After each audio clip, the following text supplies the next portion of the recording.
if you should see one out in the field. And he proceeded to tell me what to do. If we're out on the road, we see a UFO, we do not go to the launcher, but instead to the nearest launch control facility. Also, we call job control and let them know what we're doing. If we're at a site and we're penetrating, then we have to stop what we're doing, remove ourselves from the site, call job control. We all have radio controls, radio contact with all these.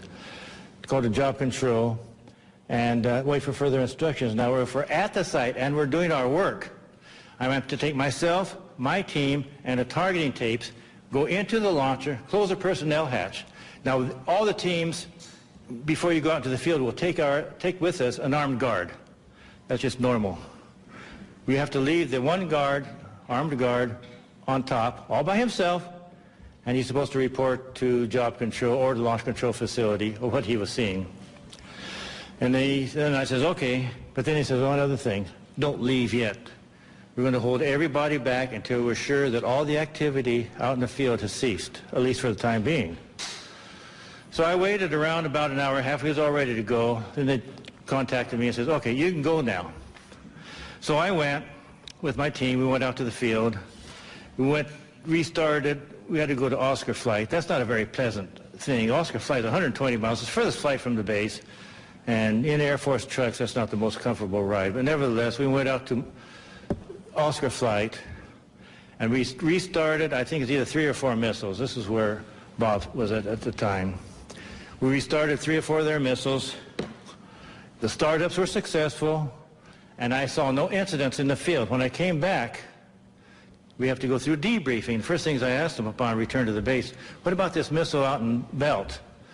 They said as soon as daylight came, we was going to send choppers over. It was nighttime when they first saw it, and no one's going to have them scale down the mountain at nighttime. So they were going to send some choppers down and scale the mountain, scale the canyon daylight time. But as soon as daylight time came up, this thing shot up right through everything and just disappeared, more or less. So that was that. Now, also, about a week later, I also heard that a UFO was sighted over India flight, and there was a partial shutdown. I think 4 or 5 missiles was shut down at India flight with a UFO overhead, not the whole flight. And I had to go out and restart at least 2 of them.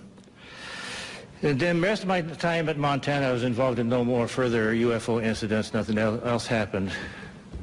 And then I went on elsewhere. Thank you.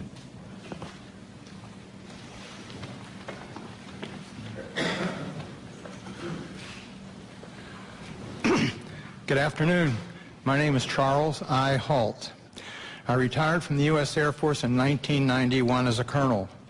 During my military career, I was base commander of 2 large installations, and at the time of my retirement, I was in the Department of Defense Inspector General's office with total inspection oversight of all services and all service agencies. In 1980, I was reassigned from the Pentagon to RAF Bentwaters as a deputy base commander. At that time, Bentwaters was one of the largest tactical fighter wings in the world. We had the 2 base complex, Woodbridge and Bentwaters in England, and 4 FOLs in Germany, and 2 additional standby bases. In December 1980, early in the morning, several of our security policemen discovered strange lights in the forest in East Anglia, just outside the back gate of RAF Woodbridge. 3 patrolmen, Sergeant Peniston, Airman Burrows, and Airman Cabanasac, actually were dispatched into the forest and approached a craft. They reported it being triangular, approximately 3 meters on a side, dark metallic in appearance with strange markings. They observed it for a period of time, and it very quickly and silently vanished at high speed. Initially, I was not aware of all the details. I was only told of strange lights, and I was sure there was a logical explanation. 2 nights later, at the family Christmas party, we were interrupted. The on-duty flight commander for the security police squadron, Lieutenant Bruce England, came and approached the base commander and I. He was white as a sheet. He said, "It's back." We said, "What's back?" He said, "The UFO." Well, we still were, I should say, non-believers at that point.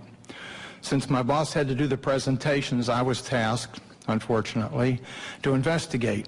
So I went home and changed clothes. I really expected to find a logical explanation. I took several security policemen with me, a disaster preparedness NCO who took an APN-27, a Geiger counter, and a camera. I also had my small cassette recorder I carried everywhere when I was on duty. I was taken to the supposed site. We found indentations approximately 1.5 inches deep, approximately 6 to 8 feet on a side, and radiation of 8 to 9 times normal background radiation. Not enough to be dangerous to somebody, but significant. We also found broken branches on the trees. While we were milling around trying to make sense of the whole thing, one of the individuals with me suddenly spotted something. Off through the forest was a bright, glowing object. The best way I can describe it, it looked like an eye. It was bright red with a dark center. It appeared to be winking. It would sort of wink. It was shedding something like molten metal. It was dripping off it. It silently moved through the trees, avoiding any contact. It bobbed up and down, and at one point it actually approached us. We tried to get closer. It receded out into the field, beyond the forest, and silently exploded into 5 white objects. Gone. So we went out into the field looking for any evidence, because something had apparently been falling off it, and we found nothing. But while we were searching around in the field, one of the people with me noticed some objects in the sky to the north. There were 3 or 4 objects in the north, brightly colored, changing from elliptical to round, and moving at very high speed and sharp angular movements as though they were doing a grid search. While we were watching them, somebody else noticed to the south there were 2 objects just sort of hovering in the sky. One object approached us at very high speed, best guess is 3,000 to 5,000 feet, somewhere in that neighborhood, stopped directly overhead and sent down a concentrated beam at our feet. It was about 1 foot in diameter. The best way I can equate it is sort of a laser beam. We stood there in awe. Was this a warning? Was this an attempt to communicate? Was this a weapon or just a probe? Just as suddenly as it appeared, click, it disappeared. We stood there, really concerned. About that time, we noticed the other object to the south was sending down beams, about a mile, 1.5 miles away, over Woodbridge Base. We had 3 different radios with us, the police radio, the security police radio, and I had the command net. All 3 radios were functional and we were talking to control centers. They were constantly breaking up and we had great difficulties communicating, but we were able to discern that on the police and security net that some of those beams were either falling into or near the weapons storage area, and there's a great deal of concern. It really bothered me at the time. Every time something of significance happened that night, I kind of clicked on my little tape recorder and recorded it so I'd have a record of it for the next day. Unbeknownst to me, a copy of that was released by one of my co-workers several years later, and hence there was a lot of publicity. My superiors at the time were informed what happened. I briefed my boss. I played the tape for him. He listened intently. He was aware of the incident because he was monitoring the night before on the radio. He and several others were. He took the tape to the 3rd Air Force staff meeting the following Wednesday. 3rd Air Force was the Air Force headquarters at that time in England. Played it for General Baisley, the commander and staff. They all sat silently. The decision was, it happened off the base, so it's a British affair. In other words, they were loath to get involved. So my boss came back and threw me the tape recorder, and I said, well, what do we do, boss? He said, get with Squadron Leader Moreland, who was the British liaison officer, and do a report. It's their problem, not ours. Gosh, here I am kind of caught in the middle, and I'm a junior guy here. Whoa, why did I ever get involved? Well, Squadron Leader Moreland was on vacation in Wales at the time.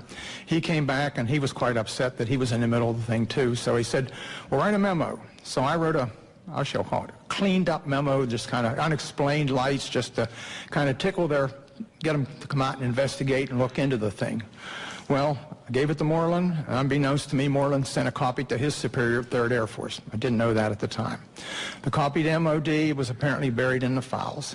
Days turned into weeks and weeks turned into months, and I almost forgot about the incident, to be honest with you. Gave up.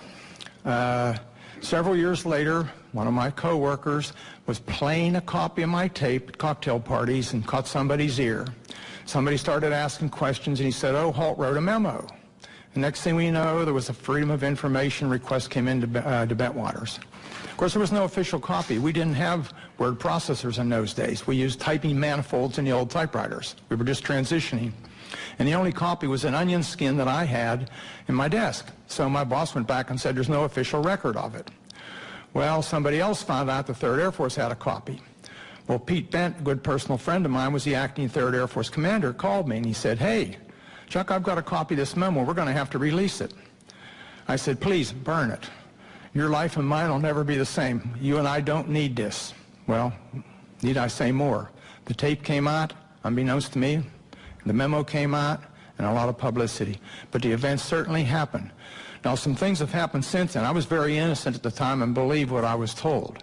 I asked the OSI if they had an interest, and I was told, oh, no, not at all. Wrong. I found out later that the airmen were, how shall I say, pretty harshly interrogated that were involved. I have never been debriefed. I also found out later that the tower operator, both the tower operators at Bentwaters saw an object and picked it up on their Bright 2 radar and watched it. I found out that the tower operator in a weapons storage area actually saw something, as did a comm man who was working there and saw it go down into the forest near us. And also several other people around the base saw it. It's kind of interesting. What did we see? I have no idea what we saw that night. I do know it was under intelligent control, and in my personal opinion, it was either from another dimension or extraterrestrial.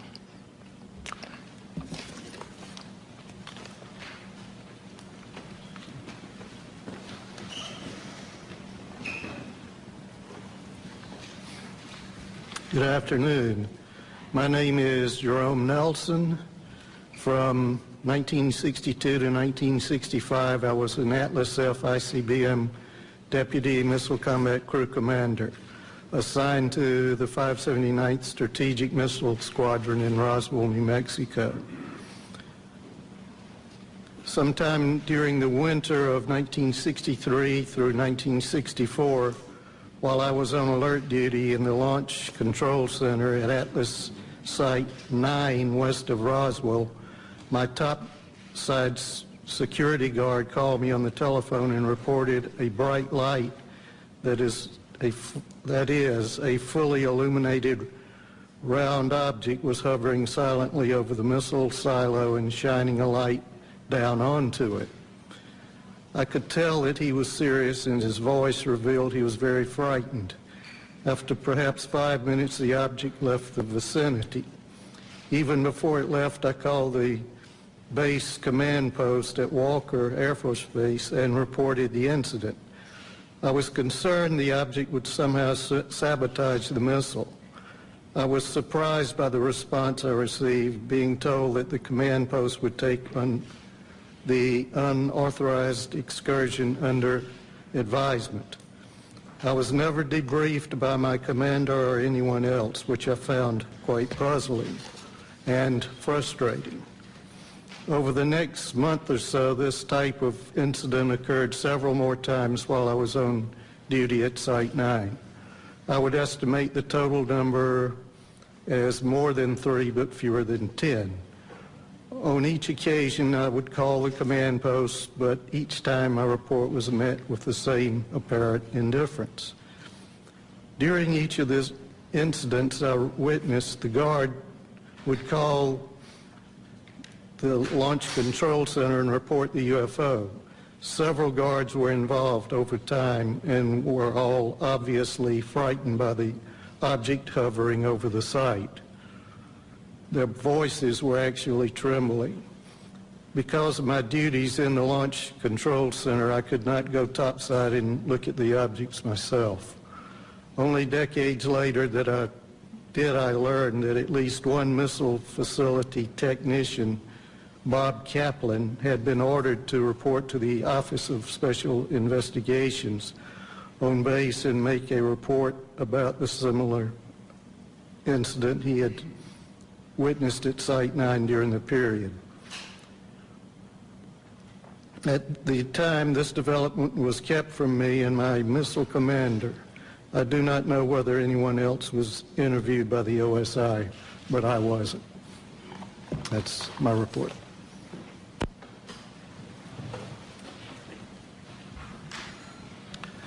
Well, good afternoon, ladies and gentlemen. My name is Patrick McDonough, and I'm here today to relate an experience that happened to me in September of 1966. It's 44 years ago, but that experience was so significant, it was basically burned in my memory. I haven't forgotten about it at all.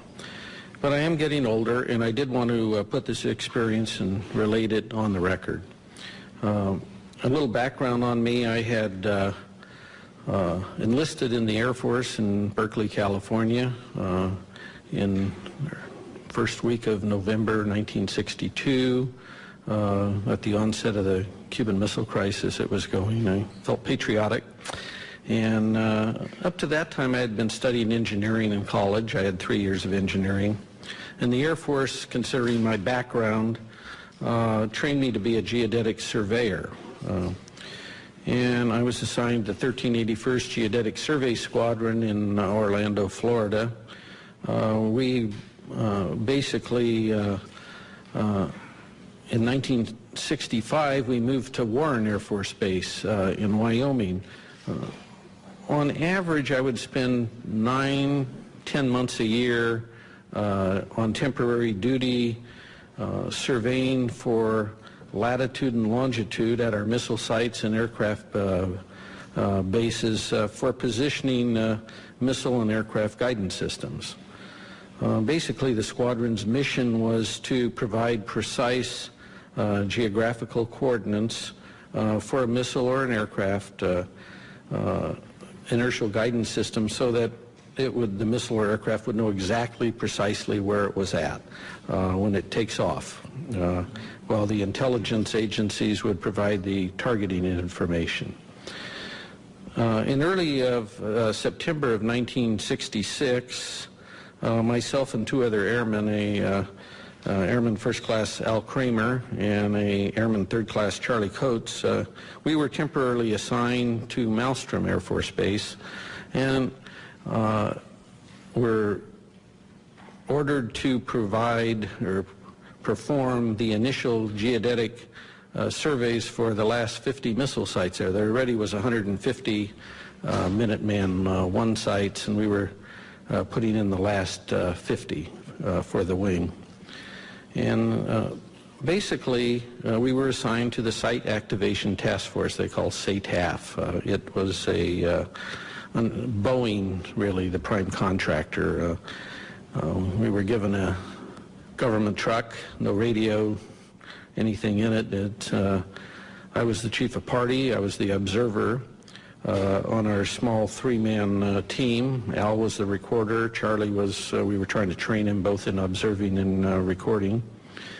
We normally would arrive at a missile site at about in early evening. We'd set up our instruments, and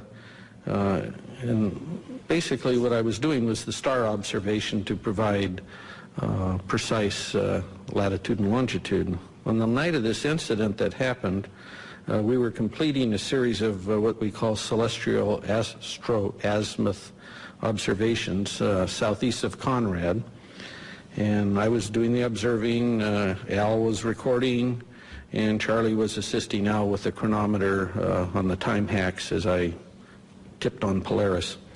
The unusual thing about this missile site I was at was that the blast hatch of the silo was open, and that was very unusual.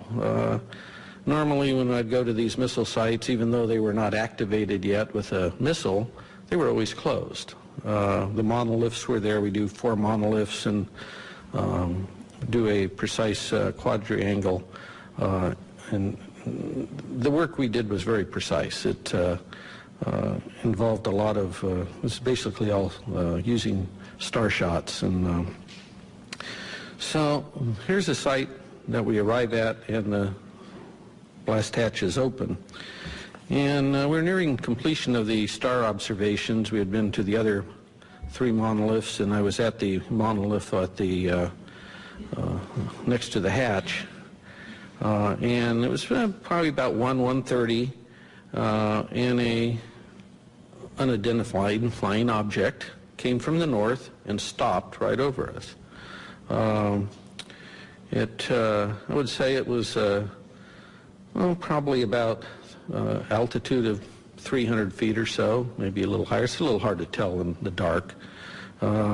It was round. It had, I would estimate its diameter at about 50 feet, kind of like a pretty large, like a wingspan of a B-52, something in that range. It's pretty large. It seemed to have pulsating lights going around it, and it had a white light from the center looking down into the silo. There was no wind, there was no noise. It only stayed there maybe 20, 30 seconds at most. And then I just remember, I'm staring up at the stars, right? I'm a pretty keen observer of what's above me here in the celestial sphere up there. And I just said to myself, what if this thing beams us up and takes us off to some distant place and never returned to Earth again? I mean, this is going through my head here while this thing's above me. And then from this dead stop, it shoots off to the east, just like now you see it, now you don't. It just, phew. And so after this UFO departs, I grabbed my instrument and jumped in the truck behind the steering wheel, and off we went. And we weren't about to be there if it came back. We didn't have guards with us because there was no missile. We didn't have a radio because we're not really in contact with the Air Force Base. I don't know any of this other stuff is even going on, to be honest with you. I mean, we're just kind of out there on our own doing these sites and mailing our material back. It was wasn't even aware there was a UFO problem per se. But as it turned out, the night's events weren't totally over with us at that point. As we sped away and on our way back to Conrad, and the Army Corps of Engineers had base rocked all the roads to take the weight of these missiles they were bringing in. And of course, these are new sites, and they took down all the signs to make the roads wider. And I go over the hill and come down, the headlights come down, there's no road there, it teed, And so I tried to make you either went to the right or left. I tried to go to the left towards Conrad, and the truck flipped over, and we ended up upside down. Fortunately, none of us were hurt. We walked probably about 2 hours to a nearby farmhouse, if you call that nearby, and called the Montana Highway Patrol. The farmer drove us back to the accident site, and it was interesting when the highway patrolman arrived, because we told him, how did this occur? He was asking us, and I told him that his dispatch had told him there had been over 20 reports to his office that night in reporting a UFO in the area. I wrote incident reports to the SATAF, Boeing, Montana's state regarding the accident. But, what was interesting was I never heard anything from the Air Force regarding the incident, and I never had to, there was no retribution or reimbursement required from me for rolling this truck. And this truck had 18 miles on it that afternoon. It was a new truck. Okay, so nothing. I heard nothing. So this part was good because I didn't really want to buy the truck. I went back to my headquarters at Warren Air Force Base, and about a month and a half later I was discharged. I did not mention wrecking this truck up in Montana on one of my TDYs. They didn't ask me, and I didn't mention it. I didn't want to buy it. But I must say now, my 4 years that I had with this geodetic survey squadron, I had worked on the latest missiles and aircraft in the U.S. Air Force inventory. And I worked everywhere on these guidance systems. And I never saw anything in the Air Force inventory that could perform like this UFO did. I don't know what it was, but we sure didn't have any. I never saw anything like it. And I'd like to thank all of you for being here today, and thank the National Press Club. Hopefully someday we'll know in the near future that the government will perhaps release any information they have on UFOs. Thank you very much.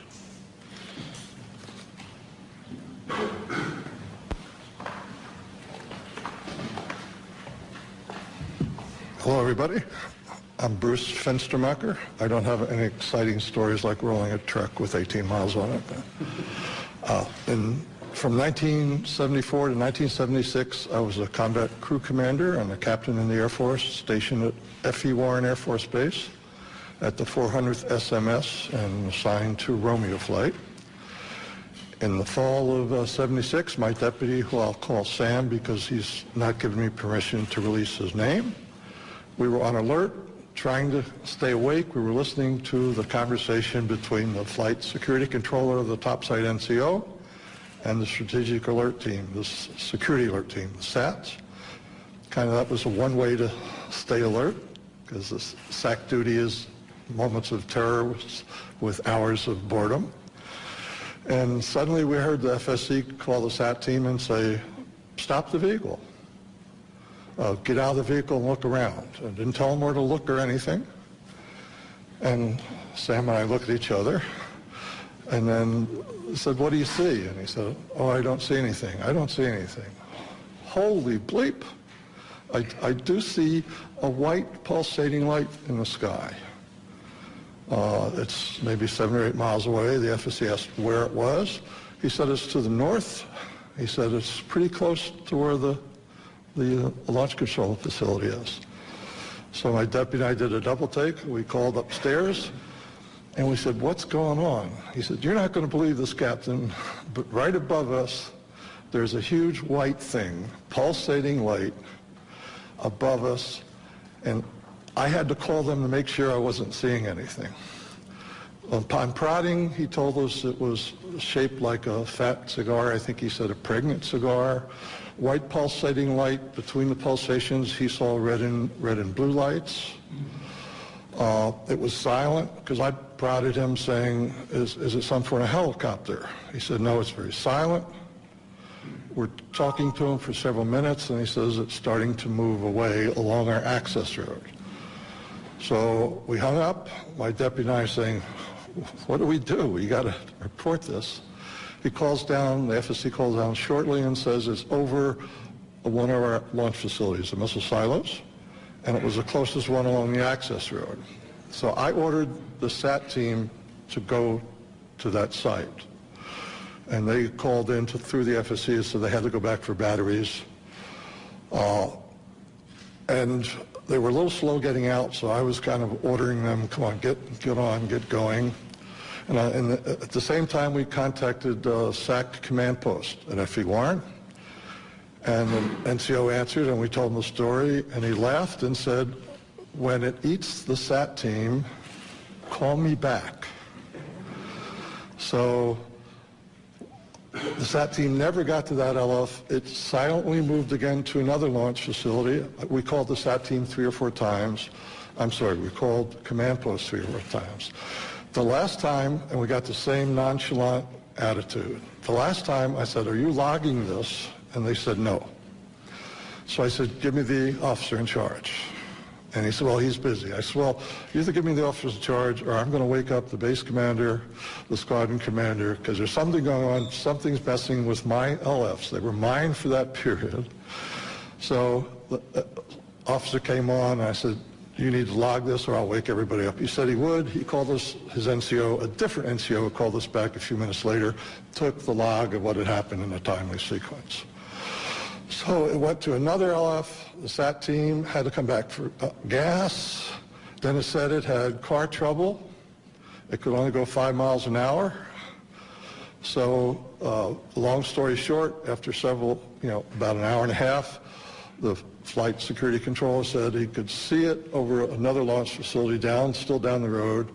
And then he said, it suddenly and silently just went away up to a star size and then disappeared.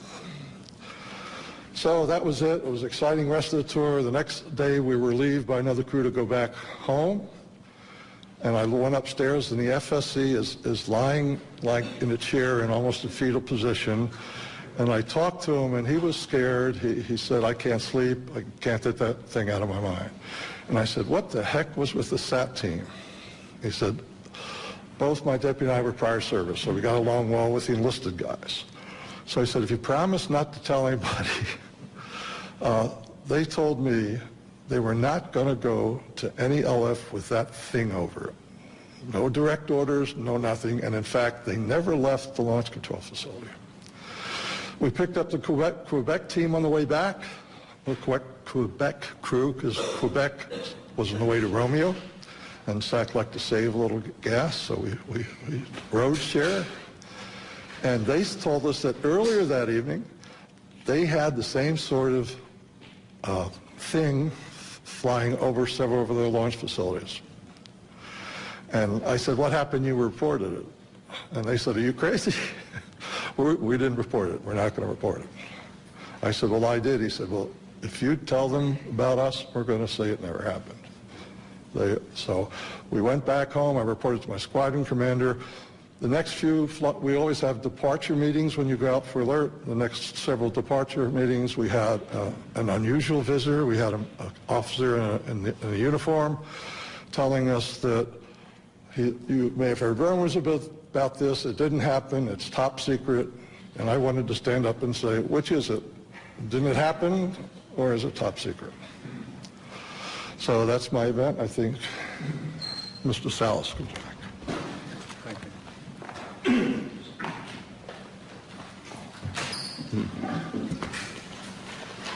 What you have heard here today is evidence of a phenomenon. It sounds fantastic, and it is fantastic. We presented this evidence in the public interest of open government. Our signatures on affidavits in the press kit that you have attest to the truth of our statements. Our evidence is now public domain. The real question is, what is the public going to do with it, this testimony? It has been a general practice of the media to scoff at these kinds of stories, make light of such testimony. We can only ask that you take the time to give some serious consideration not only to our statements, but to the statements of other witnesses out there who have similar incidents. There is also documentary evidence that helps support what we have said. We hope you will take the time to at least take a look at those, research this a little bit, and if you do, I think you'll come to the same conclusions that we have. That is that the UFO phenomenon is real, not imaginary. There's current excessive secrecy in our government surrounding this phenomenon. Unknown aerial objects have in fact been observed over many of our nuclear weapons bases and other nuclear facilities, and in some cases the appearance of these objects coincided with compromising the operational readiness of our nuclear weapons. Although each of us might have different opinions about the meaning and intent of these incidents, I think we can all agree that the tampering with nuclear weapons is a national security concern. This is Air Force official policy on UFOs. This is dated 2005, but I believe it is current policy. I'll just read one part of it. It says, no UFO reported, investigated, and evaluated by the Air Force was ever an indication of threat to our national security. That is clearly misleading. It is false based on our testimonies. This statement, the decision to discontinue UFO investigations, was based on an evaluation of a report prepared by the University of Colorado in 1969. I believe this was the infamous Condon Committee study. There was substantial evidence to show that study was superficial and biased. In particular, the Echo and Oscar incidents I spoke about were never investigated by the Conduct Committee, even though their principal investigator was well aware of these incidents. Obviously, the testimony given here today conflicts directly with that Air Force policy statement. We ask that our government answer to the public about the obvious discrepancy between our testimony and that of the current statement. Indeed, we demand an answer based on the foundation of our democracy that says, and I want to paraphrase Franklin Delano Roosevelt, President Roosevelt, the people should be strong enough and well enough informed to maintain the sovereign control over its government. Finally, I want to say, I think I speak for every one of us here, I have the utmost respect for all the men and women in the U.S. Air Force. I graduated from the Air Force Academy. I thoroughly enjoyed being a part of the Air Force, and I was honored to serve my country in that way. Our disagreement and challenge to the Air Force has nothing to do with the people of the Air Force. It has to do with official Air Force policy. And I think they are deliberately withholding the facts, not just in what you've heard here, but continuously since 1969.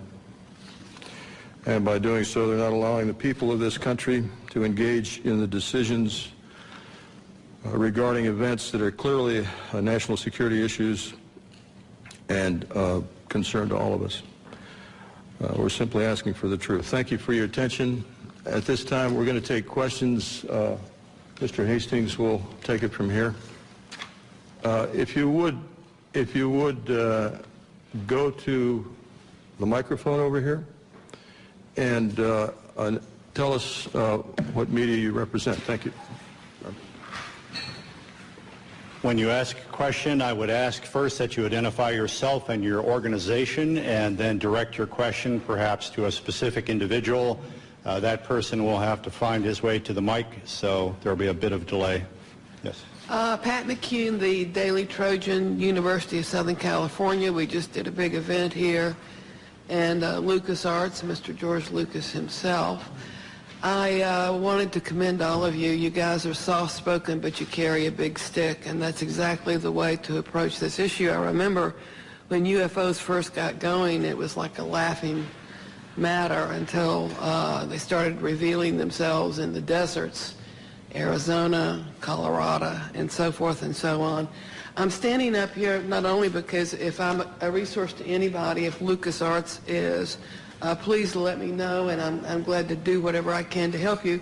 As well, I wanted to point out that my friend Charles Stone back here is something of a real authority on UFOs. He does quite extensive work on websites and all, and is a real authority if you need some questions answered. That's it. Hello, Jeff Schogel with Stars and Stripes. Two quick questions. Mr. Hastings, you had mentioned that this is an ongoing phenomenon. Is there an incident later than 1980 that you are aware of? And then also, are there any testimonies here today that are new that have not yet been documented or been in the public domain? This is a cross-section of the witnesses who've come forward. The latest incident involving nuclear missiles was at Malmstrom Air Force Base in 2007. However, the person is still active duty Air Force. I'm not going to elaborate on that until that person is separated from the Air Force. Another incident occurred at the Nellis Air Force Base, Nevada, Area 2 weapons storage area. A series of incidents, the latest being in April of 2003, in which there were unidentified aerial objects maneuvering near the weapons bunkers at that facility. More recently, civilian sighting reports in Orange County, California, at the Seal Beach Naval Weapons Station, a series of bunkers, again, containing nuclear weapons. There were local media reports of multiple sightings in March of 2009 near this weapons storage facility. This is ongoing. This is the tip of the iceberg. We can only catch as catch can. I am of the opinion that for every incident that I'm aware of, and for witnesses that we've got in hand, there could be 10, there could be 100, there could be many, many more incidents that I'll never know about, because the people won't come forward. They'll wait years or decades to talk about what they know. And is anything that has been said here not been in the public domain before? I'm sorry? Anything that has been said here, I know I've heard the incident that Mr. Holt referred to, I've seen Mr. Salas. Is there anything here? The other people that you've heard here today, I reckon you have not heard about. The testimony of the majority of these people have not hit the national airwaves, so to speak, or the national media. There have been websites, I've written articles and so on, but the majority of these witnesses have not received national or international exposure. I think if we could maybe limit one question per person so we can get everybody accommodated. Yes. Gentlemen, Stephen Smith, KSHE Radio, St. Louis. I commend you all for being here. What an incredible panel. And Robert, you and I have always spoken over the phone. I'm still editing the book. I was at Naval Headquarters in Communications during the Carter administration, and I can affirm what you're all saying. This phenomena is incredibly real. And one day, a gentleman came into our comm station, came up to me, I had never seen him before in my life, and said, "Do you know that we have aliens on ice?" And I was just taken back and speechless. I didn't pursue with any questioning. And he turned around and walked away and walked out. I have been a contactee twice in my life, both times in Santa Monica, California, one in 1986, one in 1997. Incredible experiences that I won't go into detail right now. But I just want to say, bravo, gentlemen. Thank you. Spencer Ackerman with Wired. Mr. Hastings, could you elaborate on why you've speculated that the unidentified flying objects that all of you have described possess the agenda of trying to tell us to turn away from our path of use of nuclear weapons? Are there other potential explanations that you've considered and found less plausible? Is there a possible offensive threat to the world from these UFOs? As I said in my introductory remarks, that's speculative on my part.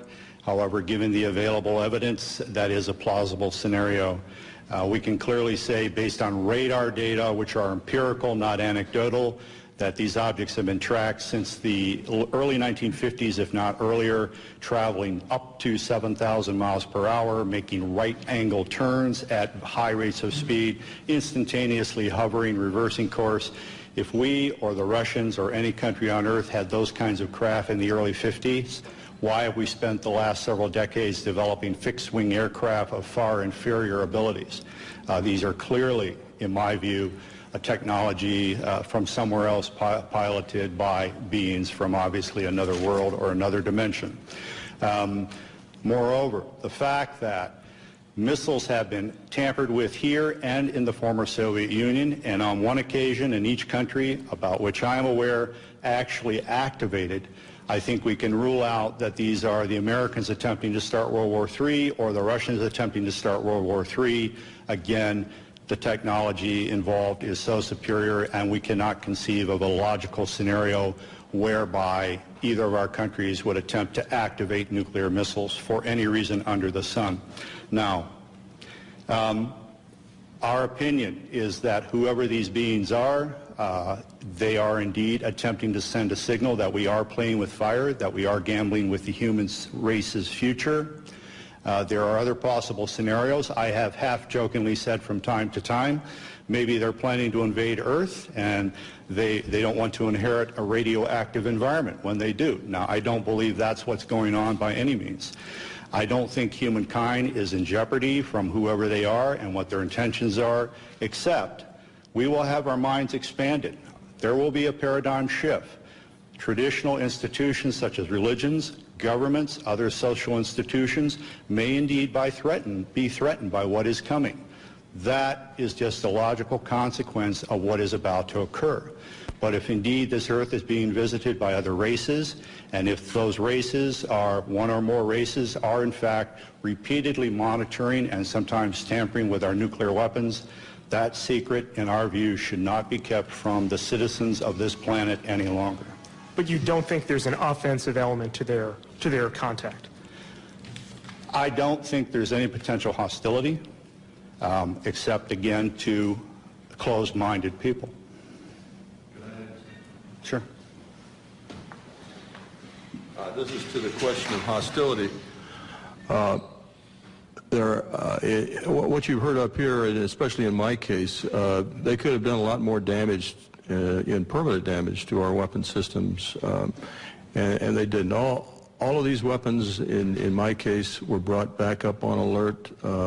It took a day or so, but everything was fine.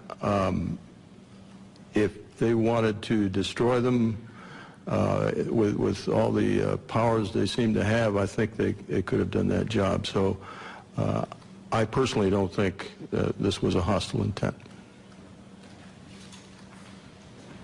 Hi, I'm Charles Stone with the Tiger News Service. I didn't ask my friend to come up and make that statement for me, but appreciate your patience. I've published internationally in the history of weapons of mass destruction, including going back to the 1940s, and these incidents go back to at least that period of time, that U.S. government military facilities that were doing high-tech development in that period of time also reportedly at least had UFO visitors of various types, and that there is archaeological evidence that there have been what we would call that there's evidence of what was almost certainly atomic warfare in ancient history, at least twice, and also that I'd like to mention that one of our biggest and most powerful government agencies was founded in part to monitor UFO activities. That was the National Security Agency in the late 1940s. Did you have a question, sir? Are you aware that the NSA was partially founded to monitor UFOs? I've heard rumors to that effect, and also the Central Intelligence Agency. In my view, those rumors aren't supported by any authoritative documentation at this point. I would not be surprised at the same time if that were ultimately proved true by historians, but that's as far as I think we can take it at this point. Right. Thank you. Thank you. Hi, my name is John Kelly. I'm a columnist at the Washington Post. Colonel Halt, you mentioned that when you went out you had a cassette recorder, a Geiger counter. You said a camera? Camera, 35 millimeter camera. First of all, did you take any photographs? And second, how does a cassette tape made by you, presumably for official purposes, end up at a cocktail party entertaining guests? Okay, two questions. Let me answer the first one. The disaster preparedness individual I took along, Tech Sergeant Monroe Nevels, also worked for the base newspaper part-time. He was a professional photographer on the side, had a degree in photography, had his own darkroom. In fact, when he left the base, we had serious problems because he painted one of his rooms with flat black paint. We had to redo the paint about 4 or 5 times. He took numerous pictures of the indentations, pictures of the broken branches. He tried to take pictures of the objects in the sky. He took the film back home, and it all came out fogged. Unfortunately. Now, he did it in his own darkroom. I used to have a darkroom and dabble in photography, too. He could have done it himself. It could have been a radiation, which I have doubts about, or something could have happened that we don't know about. But anyhow, the film all came out fogged. Sergeant Pennison had a camera. It was not uncommon for the security police on the perimeter to carry cameras because the British have a lot of, we call them bird watchers, people that catch tail numbers and follow the history of airplanes and climb over the fence from time to time, not to do any damage or any harm, but curiosity and try and get close. It's part of a game. So we would, if they did that, we would photograph them inside the fence and turn them over to the British police. Sergeant Pennison took his film to the photo lab and turned it in, and they told him it disappeared. I can't answer that. The other question, what was the other question you asked about the... So did you personally have a camera that were taking pictures? I did not. I had the microcassette recorder. We, keep in mind, we were just in the process of transitioning to word processors in those days, still using the typewriter. Our secretaries were very resistant to getting involved in modern technology. And so what I would do, I carried one in my pocket, a little linear, and we had the big linear machine in the office, and when I went around the base, I'd note, you know, the fence is damaged here, this needs to be painted, whatever was going on. And I'd come back and give her the tape, and she'd type it up for the staff meeting the following week. So I just thought, well, I'll take the tape recorder along because I don't want to take notes. It's cold and windy, dark. So I took my tape recorder along. It was a little microcassette one, it's little tiny ones. I still have it, by the way. I came back, and after the tape was played at 3rd Air Force, and I played it for Squadron Leader Moreland and several other people, Ted Conrad, my boss, said, make me a copy. So I made him a copy. He put it in the desk drawer, in his desk drawer. He moved on and was replaced. And the gentleman that replaced him thought it was hilarious to play the tape. I didn't know this at the time at cocktail parties. So he was playing a copy. A copy of that copy somehow or other got to a gentleman by the name of Harry Harris, a British barrister or a lawyer. Harry was an amateur ufologist. He and a guy by the name of Mike Sachs. I traced this down years later. And a couple of ladies named Brenda Butler, Dot Street, and Jenny Randalls, who were writing a book at that time, all got involved, and my tape got out into the public domain, a copy of my tape. What's on the internet now is probably a 5th, 6th, or 7th generation, but it's out there. So does that answer your question? Thank you. Let me interject that Robert Jameson, the missile targeting officer from Malmstrom in 67, does need to catch a plane, and so if anyone wants to direct a question to him, you'll need to do it in the near term here. Hi, Ledge King with Gannett, Washington Bureau. I have 3 questions, 2 of which can be answered by raising a hand. The first is, have any of you been contacted in the last month, I guess, whenever this event was being planned, by a government official telling you not to show up or trying to dissuade you? Any of them? Any of you? No. Second question is, Mr. Hastings alludes to the fact that there's a message being sent here that we ought to get rid of nukes. How many of you subscribe to that theory? The theory that you support getting rid of nukes, first of all. I don't think he said that. Well, what you're being asked is, Bob and I are of the opinion that the bottom line is the best explanation for what has taken place at our nuclear weapon sites is that whoever are in the UFOs are in effect sending a message, perhaps getting rid of nukes, expressing displeasure or concern, but certainly indicating an interference with the weapons. You're being asked whether you subscribe to that or not. Do you support? Not quite to that degree. I think they're modernists to make sure we don't mess things up. Do all of you support getting rid of nuclear weapons? Show of hands. One. Okay. Can I just add? Sure. With regard to the reason I came to the conclusion that this was a message was simply, again, they could have done a lot more destruction, I think, to our weapon systems, and they didn't. It was simply shining a light on our nuclear weapons and literally shining a light on nuclear facilities. This has happened all over the world. I can point to other instances where UFOs came over, shone a beam down on the weapons storage area where nukes were stored. To me, it's pretty clear. This is just, you know, we're shining a light on this. We're pointing it out. What are you people doing with nuclear weapons? And my final question, which does require somebody to speak, is, you know, you've talked about how society and the mainstream media sort of are very dismissive of all this. Can one or two of you talk about sort of the personal journey you've come to in terms of, you know, approaching family or friends or others about this when people may think it's kooky to talk about this? Can one or two of you talk about how, you know, how, was it difficult? How difficult was it? That sort of thing. Thank you.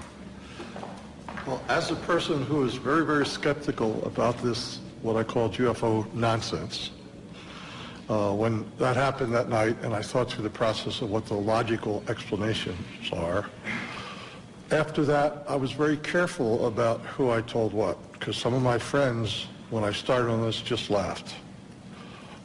So I got ridiculed. I was used to the ridicule from the Air Force, except for the dual standard. We're going to ridicule, but it's secret and don't talk about.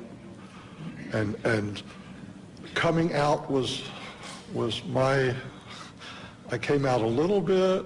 I talked to Robert. I gave him a little bit of the story. I didn't want my name to come out. I was concerned. I don't want to be considered a kook. I don't want to, you know, because I consider, not so many anymore, but I consider some of the extremists a bit kooky. But I think it's more important that we come out and tell our story rationally and see that we aren't kooks, and this is what happened, and make your own judgment. But one of my concerns is that you all think I'm a kook, and I'm old enough that I don't really care that much because it happened. So is that okay? How old are you? 68. Going on 95. I would briefly add to that I made a decision decades ago that no matter who laughed at me or threw things at me, I would speak what I knew to be the facts. The world is filled with self-appointed UFO experts, persons who have all the answers, even though they've studied none of the facts. The scientific community is chock full of those folks. Journalism, frankly, is chock full of those folks. We're presenting credible witnesses for open minds, people who have an objective sense of their duty to inform the American public about the reality of the situation. We're providing you not only these witnesses, but many other witnesses who can testify as to the reality of all of this, and you may draw your own conclusions.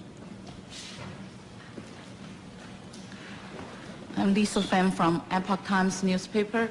My question is towards Mr. Arneson. You mentioned someone over there trying to send us a message. I wonder what kind of a message. Do those aliens consider our Earth people have a threat to them, or they just try to defend, or they try to come here to occupy, take over Earth? What kind of a message do you think? If I knew that answer, I wouldn't be here. I really don't know. But they're trying to tell us something without a question. Whether it's don't go much further, you could get rid of the things, I don't have any idea. Are they from the extraterrestrial? Who knows? Are they from other dimensions? Who knows? Are they from underneath the Earth? Who knows? Your guess is as good as mine, and I can't answer that question. Anything else? The government are trying to conceal this information, the fact actually, for all those years. Do you think this will do good for the society's stability, or is it kind of prevent for some advance or further research for our society? No, that's a big one.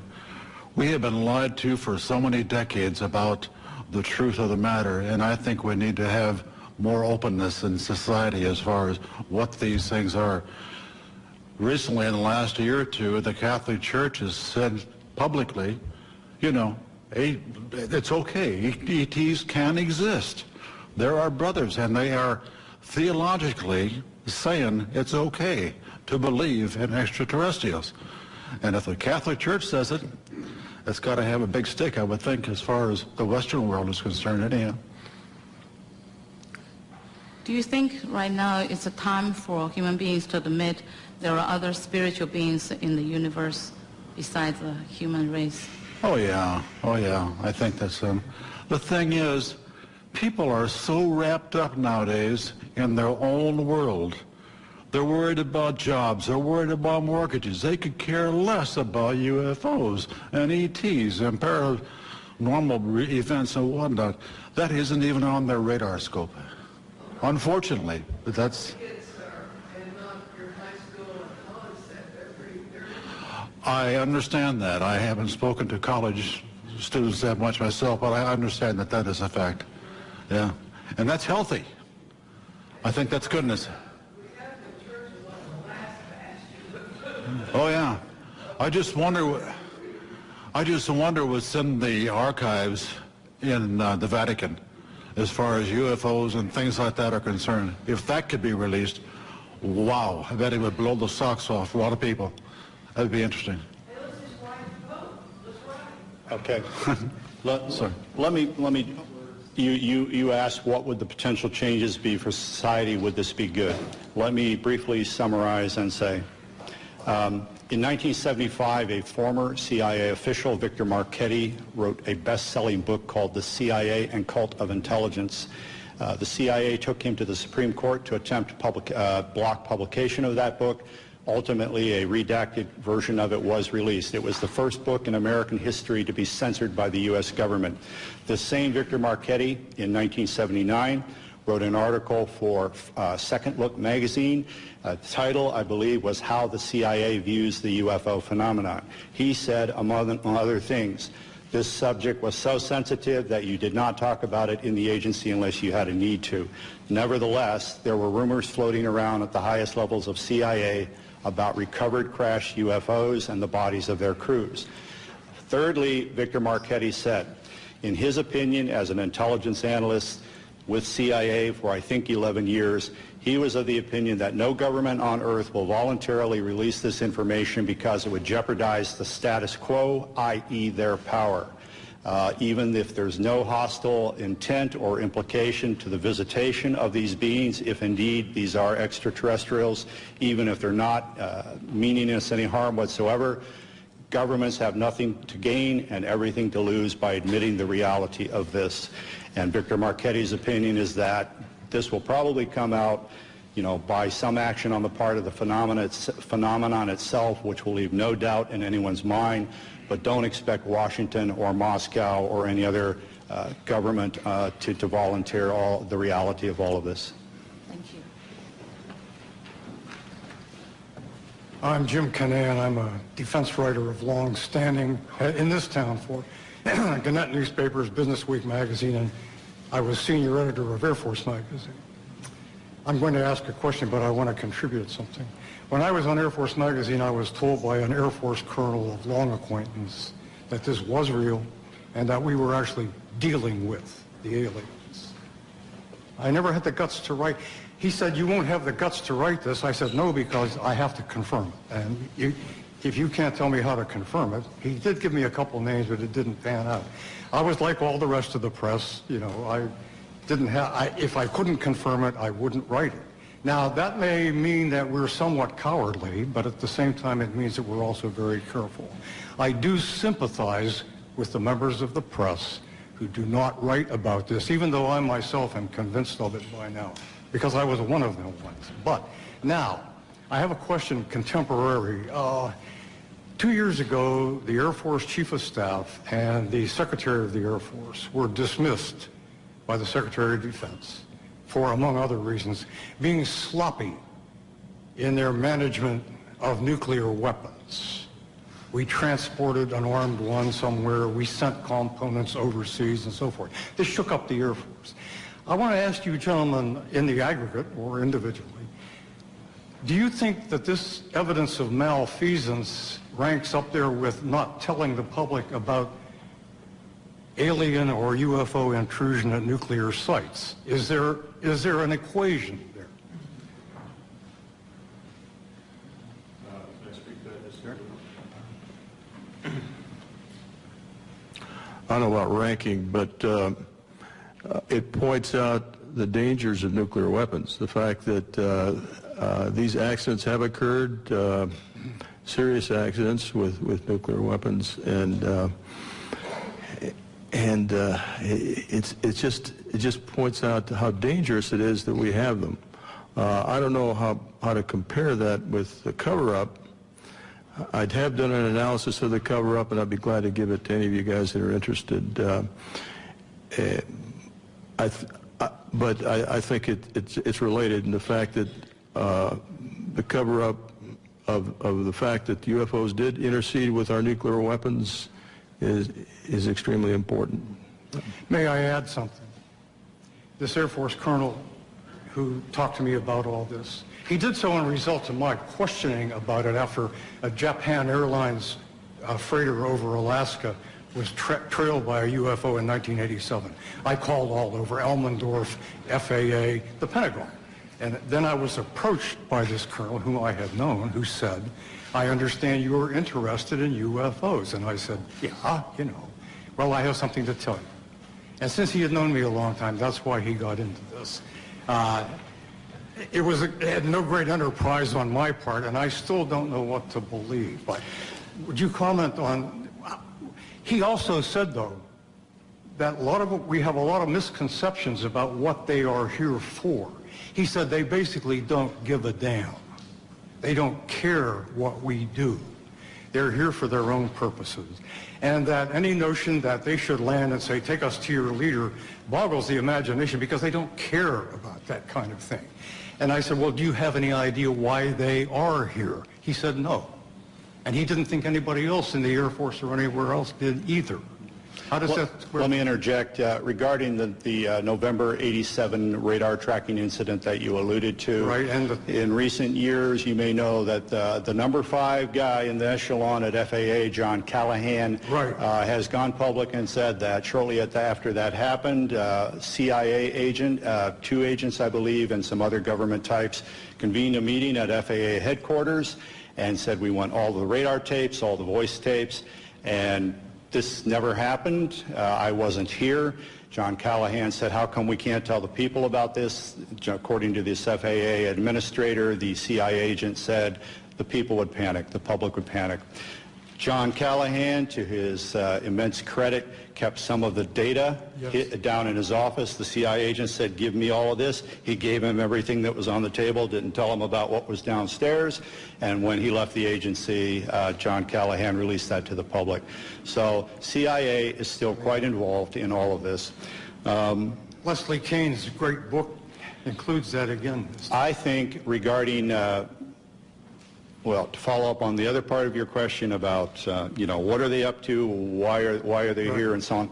No one knows. Maybe the people at the CIA and the Pentagon and the Kremlin don't even know. However, these very simplistic scenarios of if they're real and they're here, why don't they land on the White House lawn? Well, if they're anthropologists and this is a classroom experiment, you don't interject yourself into the experiment, you observe. Or an alternate scenario, if this backwards planet is on the verge of a nuclear holocaust, maybe on a limited basis you intervene in a way that the Pentagon knows what's going on, the Kremlin knows what's going on, except for troublemakers like us, the public at large in neither country does not know what's going on. So in effect, you send a signal, in my opinion, to governments about nuclear weapons without alarming the general populace. The late Dr. J. Allen Hynek, who was a UFO skeptic, he worked for Project Blue Book for so many years, he eventually believed, I've been wrong, science has been wrong, these are real, and we should check into it. When asked why, the aliens, if that's who they are, do not visit us, he said, a zoo is a nice place to visit, but you don't communicate with the lizards. So, there's any number of plausible scenarios to explain why we have not had open contact. I am of the opinion that whoever they are have enough sense to know that if they interject themselves into our reality in one fell swoop, there could be very dire repercussions. Whereas, on the other hand, if they engage in an on-again, off-again cat-and-mouse behavior that allows a slow psychological conditioning of humankind to the reality and the presence of themselves, then when open contact, if that indeed is in the cards, occurs, there will be far less trauma. Thank you. I wasn't meaning to contest your point of view, by the way, merely pointing out what I had heard. It's all right. Michael Rank from Lancaster County. Al and I came down this afternoon, and we were talking about the fact that we are now able to combine human and non-human genetic materials by our medical sciences.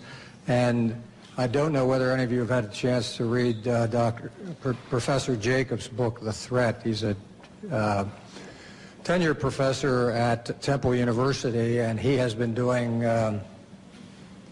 regression therapy with abductees for years, and he has quite a body of knowledge there.